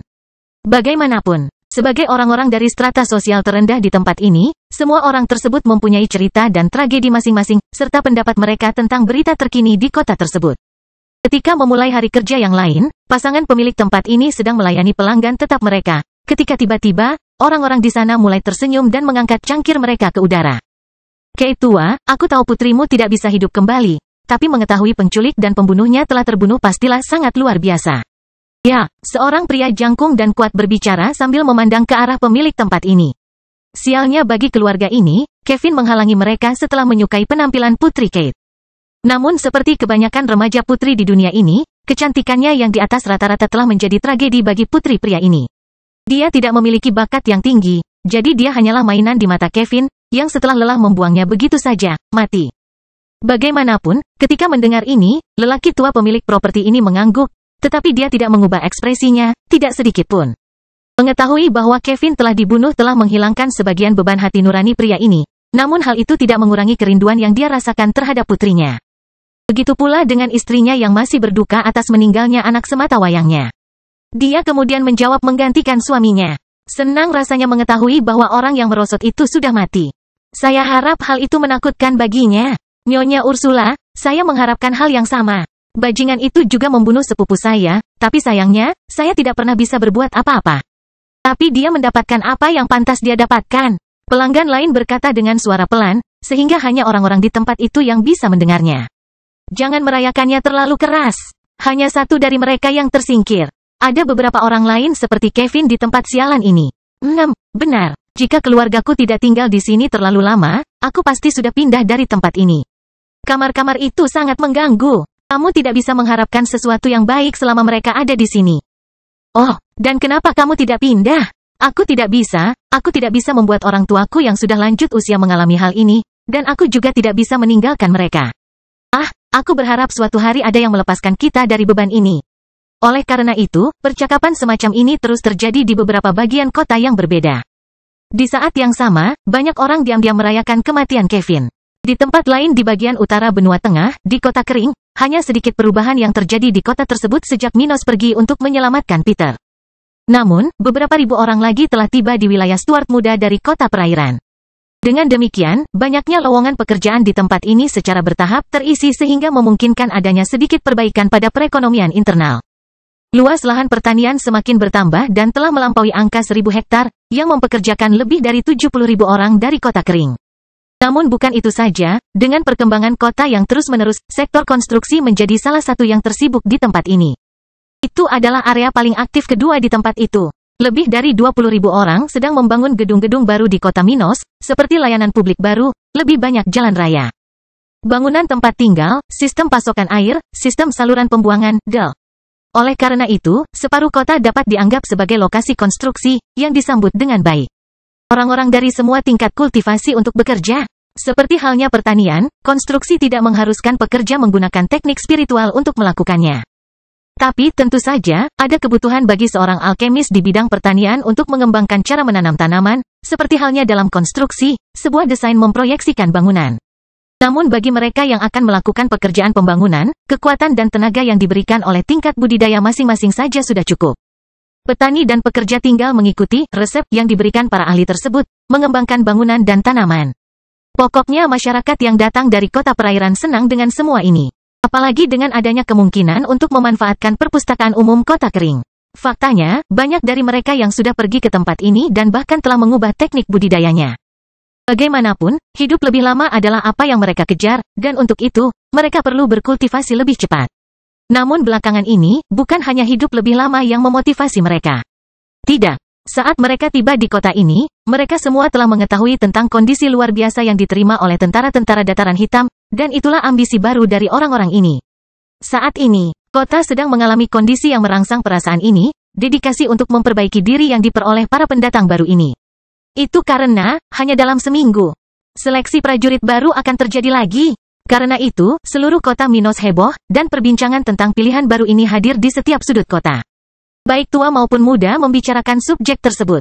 Di sebuah lapangan umum di kota kering, sekelompok orang sedang melihat sebuah mural besar yang ada di sana, yang berisi beberapa informasi bermanfaat bagi warga. Peta berukuran sedang menempati sekitar sepertiga dari mural tersebut, sehingga pendatang baru di kota dapat dengan cepat menemukan lokasi mereka dan mengetahui kemana mereka pergi. Itu juga berisi informasi tentang beberapa pekerjaan dan layanan, iklan pemerintah. Struktur seperti itu terdapat di setiap lingkungan pemukiman di kota, di beberapa alun-alun di tempat-tempat tersebut. Akhirnya, sekelompok 5 orang sedang berbicara di depan mural itu pada saat itu, ketika seorang pendatang baru akhirnya berkata dengan penuh semangat. Hehehe, aku sudah di level 39. Jadi, menurutku aku bisa dengan mudah mendapatkan posisi di seleksi ini. Tidak semudah itu, idiot. Pasti ada banyak orang lain di level ini. Tapi hanya ada 400 lowongan untuk orang di level ini. Seorang teman orang sebelumnya, yang juga berasal dari kota perairan, mengadu kepada temannya. Keduanya telah mendengar bahwa tentara di tempat ini hanya merekrut orang-orang yang berada di akhir setiap tahap budidaya, secara berkelompok. Kelompok terbesar adalah penggarap dari budidaya tahap 1, selanjutnya budidaya tahap kedua, dan menuju tahap kelima. Yang terakhir ini memiliki jumlah lowongan paling sedikit. Adapun alasannya seperti itu, cukup sederhana. Setiap kultivator dapat mengubah teknik, namun ada batasan yang signifikan dalam hal ini, membuat orang yang melakukan ini lebih lemah, atau lebih baik, kurang mahir dalam bertarung. Itu karena ciri-ciri tekniknya bergantung pada tahap penguasaan seorang kultivator terhadapnya. Tapi saat mengganti teknik, seseorang sudah kalah. Pertama, dia akan kehilangan seluruh pemahaman yang terkumpul tentang teknik yang diganti. Kedua, sebagai akibat dari ketidakcocokan spiritual yang diciptakan oleh perubahan ini. Individu ini akan menjadi terbatas secara permanen, karena ia harus mempelajari teknik dengan fase yang lebih sedikit, dengan potensi yang lebih kecil. Oleh karena itu, teknik pengganti, meskipun lebih efisien dan berperingkat lebih baik, masih akan lebih terbatas. Dan dalam pertarungan tingkat tinggi, hal seperti itu akan sangat buruk. Bayangkan jika Stuart muda melawan seseorang yang jauh lebih cepat darinya. Misalkan domain Minos pada pedang spasial tidak terlalu tinggi. Kalau begitu, dia tidak bisa mempengaruhi seseorang yang mampu meninggalkan wilayah pengaruhnya dengan mudah. Dan karakteristik semacam itu justru terkait dengan jumlah fase yang dapat dikuasai seorang kultivator dalam suatu teknik. Dalam kasus pedang spasial, hal ini terutama mempengaruhi ruang di sekitar Minos yang terpengaruh oleh teknik ini. Dengan setiap fase yang dia kuasai, semakin besar ruang yang dipengaruhi oleh teknik ini. Dan justru karena ini, Minos ingin mempekerjakan orang-orang yang sudah berada di akhir setiap tahap, lebih mementingkan mereka yang belum mempelajari banyak teknik. Artinya, para pemuda dari kalangan bawah. Hal ini berfungsi agar para prajurit ini berkembang lebih baik, kehilangan sesedikit mungkin, mengingat standar wilayah ini. Mereka dapat memiliki teknik yang lebih baik sejak awal, sehingga tidak terlalu terpengaruh secara negatif oleh perubahan. Namun di sisi lain, Minos membutuhkan orang-orang kuat di sisinya secepatnya. Ia tidak bisa begitu saja berharap anak-anak muda seperti Lee dan Allison akan tumbuh dewasa dan mampu membantunya. Tidak, dia membutuhkan lebih banyak bawahan yang setidaknya berada di tahap keempat budidaya. Orang-orang yang bisa mencapai tahap keenam dalam beberapa tahun dengan sumber daya Minos. Hanya dengan begitu dia bisa melindungi tempat ini dalam jangka pendek. Bangkitnya Dataran Hitam Bab 257, Persyaratan lebih lanjut. Untuk mencapai tujuan memiliki bawahan yang mampu mencapai tahap budidaya keenam dalam jangka pendek, Minos berinvestasi pada orang-orang yang telah mencapai tahap keempat dan kelima. Sekalipun orang-orang ini telah mempelajari beberapa teknik dan akan menderita akibat buruk dari perubahan teknik, tetap ada gunanya mempekerjakan mereka. Mereka akan menjadi pemimpin generasi pertama tentara Dataran Hitam, yang akan meletakkan dasar bagi masa depan wilayah ini. Selain itu, setidaknya dalam jangka pendek, mereka akan melindungi tempat ini dari ancaman eksternal di wilayah utara benua tengah ini. Namun, fokus Minos adalah pada para pembudidaya tingkat rendah. Itu karena mereka sudah memiliki teknik tingkat hitam sejak awal, dapat berkembang lebih cepat, dan bahkan mencapai tingkat kemahiran bertarung yang lebih tinggi di masa depan. Orang yang tidak pernah mengubah tekniknya, yang berada pada level X, akan lebih kuat daripada seseorang pada level X, yang sama yang telah mengubah tekniknya. Perbedaannya akan jauh lebih signifikan, karena level keduanya meningkat. Misalnya, perbedaan jika level X ini adalah level 30 tidak akan terlalu besar dan bahkan tidak signifikan. Namun, jika level X itu adalah level 80, perbedaannya akan sebesar langit dan bumi. Dan Minos mengetahui hal ini dengan sangat baik. Oleh karena itu, ia ingin berinvestasi sebanyak-banyaknya pada anak-anak muda yang belum mempelajari banyak teknik ini. Namun kenyataannya tidak hanya itu. Akan tiba saatnya ketika beberapa prajurit ini memiliki kesempatan untuk mempelajari teknik tingkat perak dan cepat atau lambat akan menghadapi masalah ini. Namun mengenai hal ini, dia tidak punya banyak hal untuk dilakukan. Dia tidak akan membiarkan tentaranya mempelajari teknik ini dengan cepat tanpa memberikan kontribusi yang signifikan sebelum itu. Sial, itu juga tidak perlu. Pada saat ini, bahaya yang mereka hadapi relatif berada di utara benua tengah, tempat di mana yang terkuat memiliki set teknik tingkat hitam, dan beberapa memiliki salah satu dari tingkat perak. Jadi, Minos tidak perlu menginvestasikan teknik paling berharga ini pada prajurit yang memiliki bakat biru. Adapun kerugian yang akan dialami beberapa orang ini ketika mengganti teknik, ya, itu akan sepadan karena teknik tingkat perak. Perbedaan penggunaan spiritual yang dimiliki setiap klasifikasi sangat besar, dan setiap kultivator bersedia beralih teknik. Bahkan tidak ada pemikiran kedua. Mereka mungkin kehilangan kemahirannya, tetapi mereka masih bisa menangani lebih banyak energi daripada sebelum beralih teknik. Pokoknya, setelah kedua sahabat itu saling berbincang tentang pemilihan yang akan dilakukan tentara setempat dalam seminggu, tiba-tiba seorang pemuda asli Kota Kering tertawa dan berkata, "Hehehe, kalian berdua pasti baru di sini kan?" Mendengar pemuda asing ini berbicara kepada mereka, keduanya menoleh ke arahnya dan kemudian mengangguk. "Ya, kami datang dari kota perairan." "Kenapa kamu bertanya?" Dan bahkan sebelum pemuda sebelumnya mengatakan apapun, seorang wanita muda yang juga ada di sana mulai menjelaskan alasan pertanyaan pemuda sebelumnya. "Kalian sedikit kurang beruntung ya teman-teman kota perairan. Misalkan itu adalah seleksi tentara yang terakhir." "Apa? Tapi itulah yang dikatakan keluarga kami?" Pemuda yang percaya diri tadi membantah dengan sedikit cemas. Maka pemuda sebelumnya berbicara lagi. "Seperti yang dikatakan Trina, kamu kurang beruntung. Mulai edisi ini dan seterusnya, para kandidat harus sudah tinggal di Kota Kering setidaknya selama 6 bulan agar bisa bersaing memperebutkan lowongan." "Tidak mungkin, hehe, tapi itu kenyataannya. Coba pikirkan, tempat ini berkembang setiap hari, dengan semakin banyak orang yang datang dari berbagai tempat. Dengan kata lain, jumlah orang yang mampu bersaing untuk mendapatkan lowongan ini semakin banyak, dan sekarang tentara dapat menerapkan pembatasan yang lebih ketat." Gadis sebelumnya kemudian berbicara lagi, tepat setelah temannya mengatakan komentar terakhir itu. Hal seperti itu sudah diduga. Sebelumnya, tentara Dataran Hitam hanya memiliki sedikit tentara dan sedikit orang di kota yang mampu bersaing memperebutkan posisi. Tapi sekarang, setelah seleksi baru ini, akan ada lebih dari 4.000 tentara di kota kita. Oleh karena itu, seleksi ke depannya akan semakin hati-hati. Saya kira seleksi selanjutnya mungkin akan bertambah waktunya hingga beberapa tahun. Dan memang benar, tentara semakin ketat dalam menyeleksinya. Untuk saat ini, siapapun yang telah tinggal di Kota Kering setidaknya selama 6 bulan dapat mengikuti kompetisi untuk mendapatkan lowongan di organisasi ini. Hal ini tidak terjadi sebelumnya, karena generasi muda dari Kota Perairan telah diperingatkan oleh keluarga mereka. Itu karena, pada saat itu, pasukan Minos masih kecil, dan jumlah orang di kota kering tidak cukup untuk memenuhi kebutuhan prajurit baru. Karena alasan ini, Minos mengizinkan pendatang baru di kota tersebut untuk mempermasalahkan lowongan tentara. Tapi itu hanya tindakan sementara. Seiring berjalannya waktu, populasi bertambah dan kekuatan penduduk asli tempat ini berkembang. Hal itu membuat persaingan menjadi lebih kontroversial. Memberikan ruang bagi kelompok Minos untuk memperketat pembatasan masuk ke dalam pasukan muda Stuart. Dengan itu, mereka bisa merekrut orang-orang yang lebih bisa dipercaya, yang bisa meneliti latar belakang calon prajurit baru ini, mencegah calon mata-mata memasuki organisasi Minos. Sulit untuk menyelidiki masa lalu ribuan orang yang datang dari berbagai kota. Namun, jika sejarah orang-orang di kota kering ini dianalisis, ini akan menjadi lebih sederhana. Bagi kebanyakan orang, menyembunyikan jati diri bukanlah tugas yang mudah. Sebagian besar akhirnya menunjukkan kemampuan mereka dalam aktivitas sehari-hari.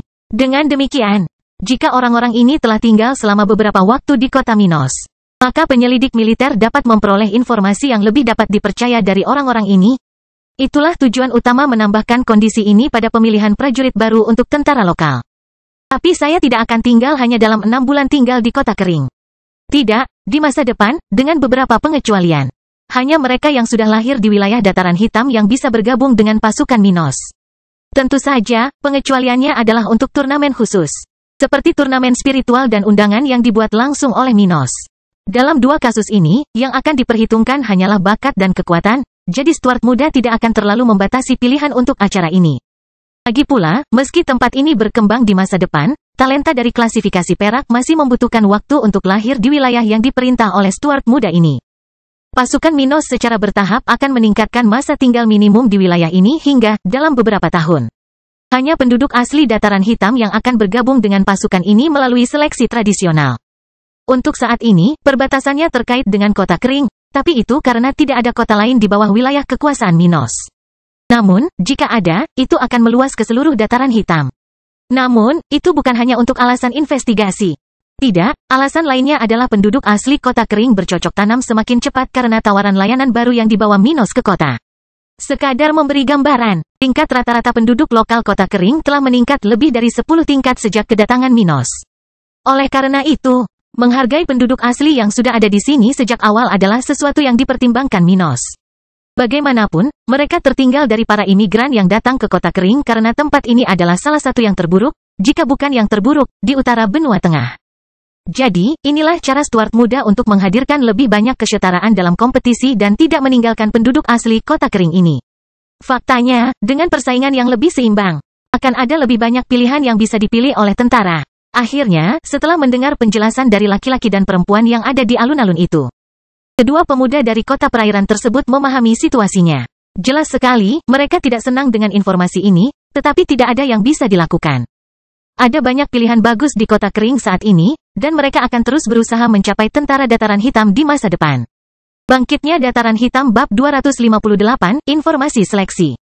Sementara dua pemuda kota perairan kembali beraktivitas sambil meratapi tidak bisa mengikuti seleksi ini, pemandangan serupa juga terjadi di wilayah lain kota. Orang-orang yang baru di kota kering dan beberapa penduduk yang telah tinggal di sini selama berbulan-bulan perlahan-lahan mengetahui detail pemilihan prajurit baru edisi kali ini. Banyak dari mereka yang terkejut mengetahui bahwa kini ada lebih banyak batasan mengenai masa tinggal di kota kering. Namun itu hanya sesaat ketika mereka menerima kabar yang berbeda dari yang mereka harapkan. Namun karena perubahan seperti itu sudah diperkirakan, kebanyakan orang tidak memikirkan pertanyaan ini terlalu lama. Setiap organisasi akan berusaha meningkatkan kontrolnya terhadap anggotanya, dan itulah yang dilakukan Minos. Meski sebagian warga baru merasa kecewa, namun mereka memahami betul motivasi aturan baru ini dan menyetujuinya. Jika mereka dihapus sekarang, lain kali akan berbeda. Itu adalah sistem yang menguntungkan mereka yang sudah berada di kota kering, dan para pendatang baru ini akan mendapat hak istimewa di masa depan. Jadi, mereka paham bahwa pengecualian ini hanya bersifat sementara. Mereka harus memanfaatkan waktu ini untuk menikmati layanan tempat ini, meningkatkan kekuatan mereka untuk seleksi berikut. Bagaimanapun, suasana kota sedang meriah. Banyak orang fokus pada budidaya dan peringkat arena di kota dalam beberapa hari terakhir, karena beberapa orang dengan posisi terbaik bisa mendapatkan salah satu posisi di tentara. Dan meskipun seleksi prajurit baru tidak terbuka untuk umum, banyak orang yang memiliki teman dan atau kerabat yang akan berpartisipasi dalam edisi ini. Jadi ini adalah masalah yang sangat penting di kota. Kondisi yang diterima para prajurit sangat baik. Bahkan jika satu orang dalam sebuah keluarga mendapat tempat, hal itu akan mengubah nasib seluruh orang tua, saudara kandung, anak-anaknya, dan sebagainya. Oleh karena itu, meski tidak bisa bersenang-senang menonton turnamen semacam itu, penduduk kota Minos menantikan seleksi ini dengan penuh antusias. Di bagian pemukiman kota kering, terdapat sebuah jalan dengan beberapa bangunan dengan berbagai bentuk dan ukuran. Masing-masing memiliki setidaknya 10 lantai, membentuk pemandangan yang indah untuk dilihat. Di tempat itu terdapat jalan lebar, dengan pepohonan tersebar setiap beberapa meter dan terdapat jalur khusus untuk orang yang sedang terburu-buru. Bagaimanapun, para pembudidaya dapat berlari dengan kecepatan tinggi, terkadang bahkan lebih cepat daripada kecepatan kereta pada umumnya. Hal seperti itu tersebar luas di kota manapun di dunia spiritual, karena tidak semua orang memiliki makhluk spiritual atau kendaraan untuk memindahkannya. Gerbong merupakan barang yang mahal dan tidak berguna, yang praktis hanya digunakan dalam perjalanan jarak jauh, atau ketika orang ingin meningkatkan kualitas pergerakan mereka dalam kota yang sama. Berlari adalah sesuatu yang bisa dilakukan kebanyakan orang, tapi menggunakan kereta selalu lebih nyaman bagi mereka yang bisa. Oleh karena itu, para bangsawan dan orang kaya selalu menggunakan alat transportasi ini, meski mereka punya pilihan lain. Ada juga perjalanan binatang itu. Jenis angkutan ini sudah lebih cocok untuk mengangkut sedikit orang, sebaiknya hanya satu orang. Itu adalah transportasi yang lebih cepat daripada kendaraan, dan tergantung pada kekuatan binatang itu, kecepatannya juga bisa lebih cepat dari manusia. Oleh karena itu, orang-orang seperti Abi dan Ruth, yang bepergian dalam kelompok kecil, atau bahkan sendirian, lebih menyukai penggunaan binatang spiritual. Tapi, tentu saja, itu sebagian karena mereka berdua memiliki terlalu banyak kristal untuk membeli binatang yang bagus. Misalnya, satu binatang spiritual tingkat keempat setidaknya 5 kali lebih mahal daripada satu set binatang buas tingkat ketiga dan masih menambahkan kereta. Itu sebabnya kebanyakan orang di bagian utara benua tengah, masyarakat biasa, tidak mampu membeli alternatif apapun, itulah sebabnya mereka berpindah dengan gaya tradisional, dengan berjalan kaki.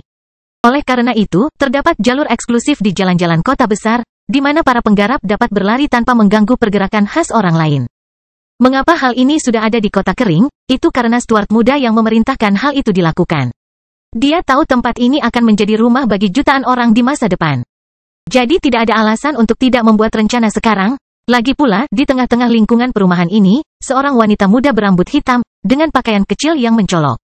Namun dirawat dengan baik, keluar dari salah satu gedung ditemani oleh seorang wanita parubaya, yang sudah memiliki beberapa rambut putih di antaranya. Yang hitam. Mereka sedang dalam perjalanan untuk melakukan pasar mingguan sambil mengobrol tentang topik penting saat ini.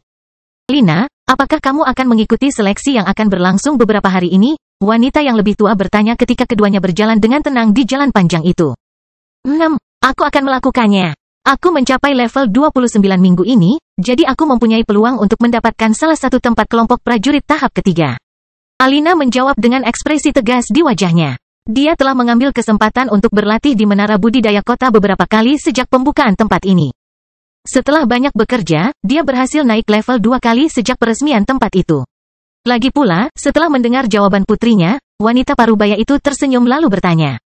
Dan apakah kamu sudah tahu bagaimana seleksinya nanti? Ya, Bu. Pertama, mereka akan mengumpulkan kartu identitas kita, dan hanya mereka yang telah tinggal di kota kering setidaknya selama 6 bulan yang akan lulus. Setelah itu ada pemeriksaan latar belakang. Jika orang tersebut terlibat kebingungan dalam 6 bulan terakhir, dia akan dikeluarkan dari ujian. Bagian ini memakan waktu sekitar 1 minggu. Setelah hasil bagian pendahuluan ini keluar, kita akhirnya sampai pada bagian yang penting. Bagian ini kelihatannya cukup sederhana. Apa selanjutnya? Setelah itu ada tes fisik untuk mengukur level dan bakat kita, seperti klasifikasi bakat dan fisik. Mereka kemudian akan menganalisis setiap kemampuan bawaan kami. Dengan kemungkinan persetujuan langsung jika seseorang memiliki keterampilan yang sesuai dengan pertempuran atau sesuatu yang dicari oleh tentara. Terakhir, tahap seleksi akhir terdiri dari beberapa pertarungan. Pertama, kita melawan pesaing lain, dan terakhir, mereka yang lolos bagian ini harus menghadapi prajurit yang pangkatnya setara dengan level kita. Dia menyelesaikannya dengan penuh semangat. Meski bagian terakhir ini cukup tricky, namun Alina tetap semangat dengan seleksi kali ini. Saat ini, dia telah berlatih selama lebih dari 2 tahun sejak Minos tiba di tempat ini. Setelah mendengar putrinya selesai berbicara, sang ibu terkejut sesaat dengan mulut ternganga karena terkejut. Tapi nak, bagaimana warga biasa bisa mengalahkan seorang prajurit? Bagian terakhir ini sangat berlebihan. Tidak, kudengar kita tidak harus menghadapi tentara yang levelnya sama dengan kita. Tapi itu akan tetap rumit, karena mereka memiliki teknik bertarung yang jauh lebih unggul dari kita. Jawab Alina sambil menatap wajah ibunya. Faktanya, meskipun orang seperti Alina harus menghadapi prajurit yang levelnya lebih rendah dari mereka, bukan berarti pertarungan akan lebih mudah atau seimbang. Tindakan ini hanyalah upaya minimal agar warga negara ini memiliki kesempatan melakukan lebih dari sekadar kalah dari prajurit Minos, yang bisa mengandalkan teknik kelas hitam. Itu karena, meski ada kesetaraan energi yang terlibat dalam tekniknya, itu tidak berarti keseimbangan dalam pertarungan. Kualitas teknik spiritual tidak hanya mempengaruhi efisiensi energi tetapi juga kualitasnya. Dengan demikian, bahkan jika orang-orang seperti Alina harus menghadapi seseorang yang memiliki kekuatan spiritual yang setara, mereka masih berada dalam posisi yang kurang menguntungkan. Tapi itulah yang diinginkan Minos. Dengan melakukan hal seperti itu, dia bisa memaksa orang-orang ini untuk mencoba berbagai hal, strategi, menggunakan kemampuan bawaan, level atau teknik seorang kultivator tidak hanya menentukan pertarungan. Ada variabel lain yang terlibat dalam proses tersebut. Tentu saja, memiliki teknik yang bagus dan level yang tinggi adalah hal yang baik. Tapi ada cara lain yang bisa membuat pertarungan menjadi tidak seimbang. Selama perbedaannya tidak terlalu besar, selalu ada kemungkinan bahwa seseorang yang dirugikan akan menang. Itulah yang dicari Minos, pejuang yang bisa menyelesaikan masalah seperti ini dan menjadi pemenang. Bangkitnya Dataran Hitam Bab 259, Kenalan Lama. Setelah mendengar Alina, ibu dari remaja putri yang ditemui Minos saat pertama kali meninggalkan kota kering, memahami apa yang harus dilakukan putrinya. Begitu, baiklah, kuharap penampilanmu bagus. Tapi putriku, jangan mencoba lebih dari yang kamu bisa. Hidup kita sudah baik di kota kering ini. Tidak apa-apa, Bu. Tapi aku akan berusaha semaksimal mungkin. Sepertinya aku punya peluang bagus untuk lolos seleksi. Maka, sepasang ibu dan anak ini menyusuri jalan panjang yang penuh dengan bangunan tempat tinggal, hingga sampai di suatu tempat yang terdapat pasar makanan. Keduanya terus berbincang tentang hal lain, informasi kecil yang biasa terjadi dalam kehidupan sehari-hari di kota ini.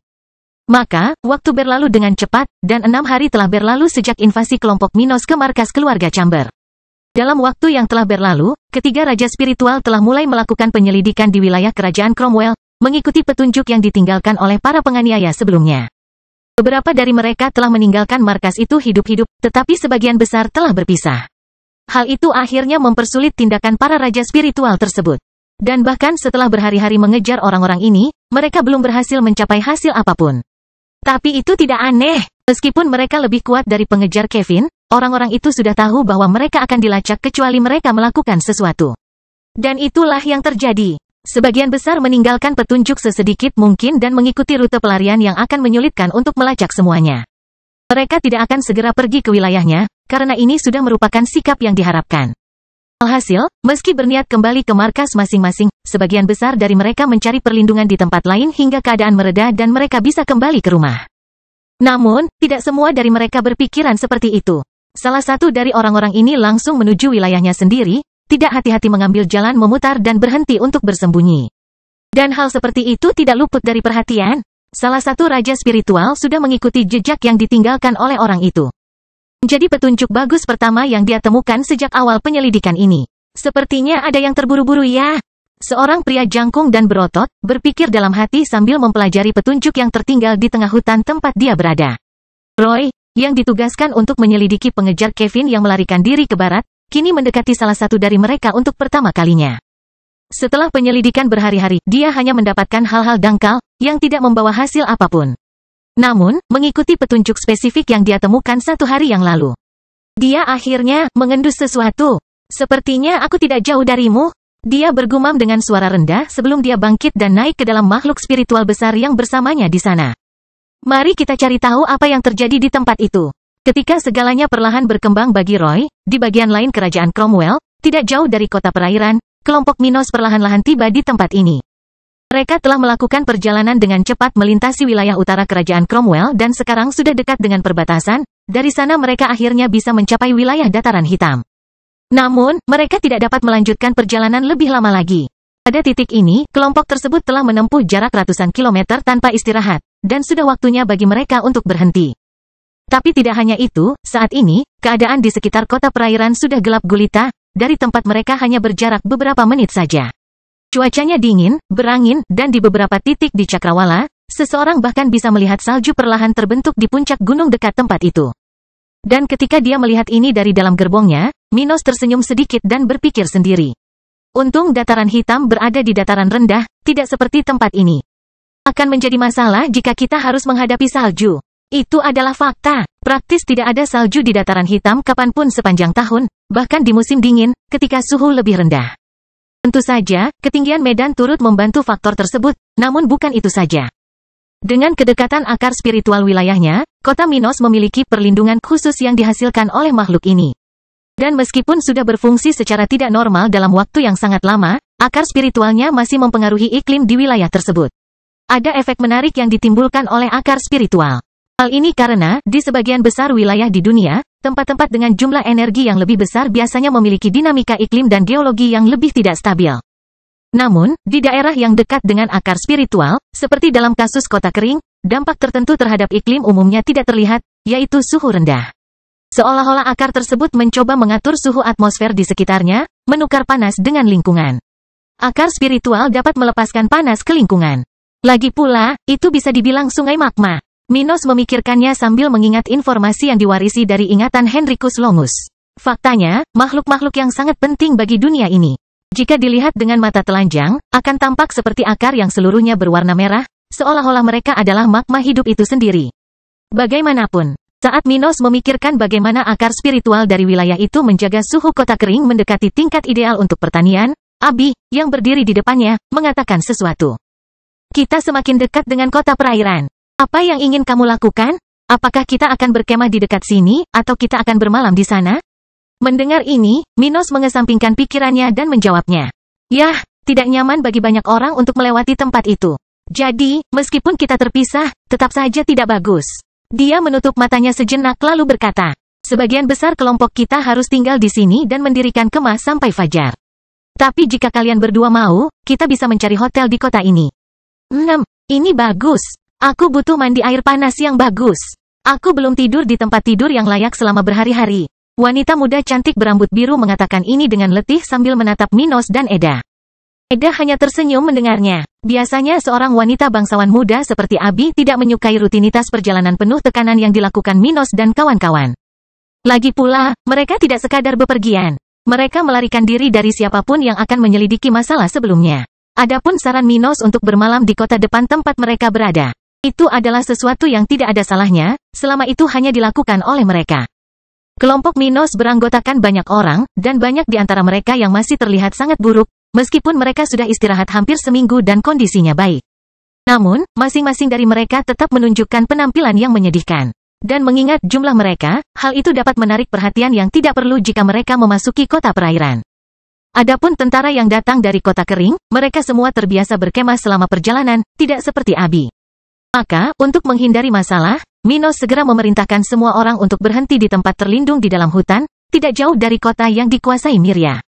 Mereka segera mendirikan kamp sementara untuk beristirahat dan bercocok tanam selama beberapa jam berikutnya sebelum akhirnya meninggalkan kerajaan Cromwell.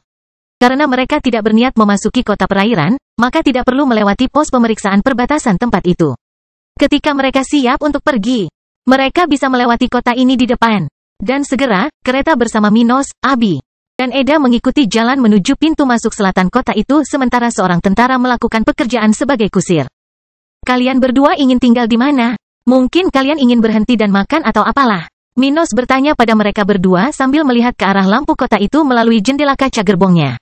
Aku tidak mau keluar makan. Ayo cari hotel saja, jawab Abi sambil membuka mulutnya sedikit sambil menguap. Hehe, baiklah, sudah waktunya bagi saya untuk melihat seorang kenalan lama. Bangkitnya dataran hitam bab 260, gagal merayu. Setelah beberapa menit perjalanan dengan gerbongnya, Minos dan kedua wanita dari keluarga Miller akhirnya sampai di kota perairan. Kota masih ramai, dan saat mereka memasuki kawasan perkotaan, beberapa gerbong lain melintas dari satu sisi kota ke sisi kota lainnya. Dan saat mereka bergerak, mau tidak mau Abi menyadari bahwa suasana hati Stuart muda itu tampak sedikit lebih baik. Lagi pula, banyak wanita dapat dengan mudah melihat perubahan halus pada orang-orang di sekitar mereka. Kenapa sepertinya kamu tidak datang ke sini hanya untuk bermalam? Wanita muda berambut biru itu bertanya sambil menatap wajah santai Minos, yang bibir dan matanya sedikit diposisikan seperti yang biasa terlihat pada orang yang puas. Dia kemudian memikirkan sesuatu sambil masih menghadap temannya, yang berdiri tepat di depannya, dengan wajah sedikit menghadap ke jendela kereta. Bajingan ini, apa yang dia pikirkan? Aku yakin itu pasti sesuatu yang tidak tahu malu. Dan setelah mendengar pertanyaan Abi, Minos tersenyum lembut. Menyadari bahwa temannya telah memperhatikan sesuatu. Hehe, Abi, aku melakukan beberapa bisnis di kota ini beberapa waktu lalu, jadi ini kesempatan bagus bagiku untuk melihat kemajuannya. Oh, ada urusan, katamu, tetapi pada malam seperti ini, aku khawatir tidak pantas bagimu untuk berkunjung. Mengapa kamu tidak membiarkannya melakukan ini besok pagi? Aku akan pergi bersamamu. Dia menanyainya. Kamu mungkin telah berubah dalam banyak hal. Tapi aku masih tahu kalau kamu tidak mengatakan yang sebenarnya. Meskipun Stuart muda telah menyerap banyak pengetahuan Henricus Longus, dia tidak bisa menghilangkan semua reaksi alami dari tubuhnya. 2 tahun lebih telah berlalu bagi Minos sejak dia bangun. Dan seseorang yang telah menghabiskan begitu banyak waktu bersamanya sebelumnya, seperti dalam kasus Abi. Memperhatikan tanda-tanda tertentu tidaklah sulit. Dan menyadari bahwa Abi tidak ingin membiarkan masalah ini berlarut-larut, Minos mau tidak mau terhibur dengan situasi tersebut. Selain tidak melakukan apa-apa, kamu juga ingin orang lain mengikuti pilihanmu. Kamu manis sekali, Abi. Menurutku kamu tidak mau ikut denganku. Itu bukan hal yang biasa kamu lakukan. Dia berkata, berusaha menjaga ekspresinya tidak berubah seolah dia sedang membicarakan sesuatu yang penting. Dan ketika dia mengatakan ini, kereta yang ditumpangi kelompok mereka akhirnya tiba di hotel, tempat mereka akan bermalam. Abi sedikit tersipu mendengar apa yang dikatakan Minos, tapi dia tidak menanggapi. Sebaliknya, dia hanya mengikutinya dan Eda ke tempat itu, di mana mereka segera check-in ke hotel dan mengambil kunci kamar masing-masing. Tempat ini memiliki banyak tempat yang tersedia, karena ini bukan waktunya untuk terjadi sesuatu yang istimewa di kerajaan Cromwell, seperti yang terjadi selama perjalanan Minos dan Ruth. Jadi, tidak ada halangan bagi mereka di tempat ini, dan segera rombongan pergi ke kamar masing-masing. Setelah sampai di lantai tempat mereka seharusnya bermalam, Eda segera menuju kamarnya, di mana dia bisa beristirahat beberapa jam. Di sisi lain, Abi tidak terburu-buru, dan dia mengikuti Stuart muda ke kamarnya sementara mereka masih berbicara. Minos ingin mandi air panas sebelum pergi menemui kenalannya, tapi dia tidak keberatan bergaul dengan temannya untuk sementara waktu. Masih ada beberapa jam lagi sampai subuh, jadi dia punya banyak waktu. Bagaimana kabar keluargamu, Abi? Aku ingat ibumu hampir mencapai tahap ke-6 dalam kultivasi saat kita berada di Akademi Spiritual. Ucapnya beberapa menit setelah mereka berdua sampai di sana, duduk di sofa besar berwarna merah yang berada di tengah ruang tamu apartemen yang disewanya. Mendengar ini, Abi tersenyum dan berkata, dia sudah naik ke level 55 tahun lalu. Ayah saya juga mendapat terobosan dan sekarang berada di level 54. Ayah Abi adalah seorang tetua di keluarga Miller, dari kelompok yang mengendalikan kekuasaan ini. 6. Senang mengetahuinya. Nanti, jika kamu bergabung dengan organisasiku, kamu akan membutuhkan bantuan mereka untuk menghindari masalah tertentu, kata Minos samar-samar. Apa maksudmu? Namun, Stuart muda tidak menjawab pertanyaannya. Dia kemudian bangkit dari tempatnya dan melepas bajunya, menunjukkan perutnya yang tegas kepada Abi tanpa rasa malu. Melihat ini, wanita muda dari keluarga Miller tidak bisa menahan diri untuk tidak tersipu malu. Tetap saja, dia juga tidak bisa berpaling dari tubuh kekar Minos. Pada titik ini, Stuart muda sudah memiliki tinggi sekitar 1,9 meter, dengan tubuh yang proporsional dengan ukuran tubuhnya, tanpa pengukuran yang berlebihan tetapi sangat jelas. Pastinya, dia adalah tipe orang yang membuat banyak wanita tertarik untuk memandangnya atau bahkan menyentuh tubuhnya. Dan hal yang sama juga terjadi pada Abi. Bahkan sebagai seorang remaja putri yang belum tersentuh, sulit untuk mengabaikan indera alami tubuhnya sebagai respons terhadap rangsangan visual dari pemuda di depannya ini. Dia kemudian bangun, khawatir. Apa yang sedang kamu lakukan? Hehe, kamu kaget ya? Bukan masalah besar, aku mau mandi saja. Dia berkata dengan wajah poker. Kamu bisa menungguku di sini. Aku belum berminat untuk keluar. Urusanku bisa diselesaikan nanti. Dia mengatakan itu sambil meninggalkan tempat itu dan langsung menuju kamar mandi apartemen itu.